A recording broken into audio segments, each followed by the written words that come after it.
अस्सलाम नाज़रीन, Sindh online TV में भलीकार आवां मोहम्मद पवार शामिल करूं था हिन वक्त जी खबरूं। नाज़रीन, ठट्टे में deputy commissioner Ghazanfar Ali Qadri town dispensary जो ओचितो दौरो करे हाज़िरी रजिस्टर चेक कयो ऐं डिस्पेंसरी जे मुख़्तलिफ़ शोबन जो मुआइनो कयो।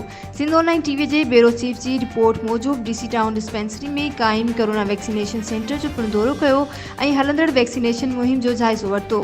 उन मौक़े ते डिप्टी कमिश्नर चयो त आवाम खे सिहत जूं सहूलियतूं फ़राहम करण ज़िले इंतज़ामिया जी अवलीन तरजीन में शामिल आहे।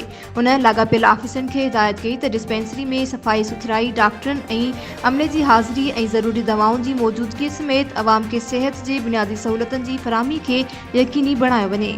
बाद में deputy commissioner Ghazanfar Ali Qadri Cambridge school Makli जे साम्हूं मेन नेशनल हाईवे ते क़ाइम कोरोना वैक्सीनेशन कैंप जो दौरो कयो ऐं हलंदड़ वैक्सीनेशन मुहिम जो जाइज़ो वरितो, जॾहिं त गाॾियुनि में सफ़र कंदड़ मुसाफ़िरनि जा वैक्सीनेशन कार्ड पिणु चेक कया ऐं बग़ैर वैक्सीनेशन जे सफ़र कंदड़ माण्हुनि खे गाॾियुनि मां लाहे बर वक़्त वैक्सीनेशन पिणु कराई वई। उन मौक़े ते डिप्टी कमिश्नर अवाम खे अपील कई त हू वैक्सीन कराए पाण खे ऐं पंहिंजे प्यारनि खे इन ख़तरनाक मुज़ी मर्ज़ खां बचाइनि, जॾहिं त डीसी शहर जे मुख़्तलिफ़ इलाइक़नि जो दौरो करे पोलियो टीमनि जी मौजूदगी जो बि जाइज़ो वरितो। वधीक ख़बरुनि या अपडेट्स जे लाइ ॾिसंदा रहो सिंध ऑनलाइन टीवी।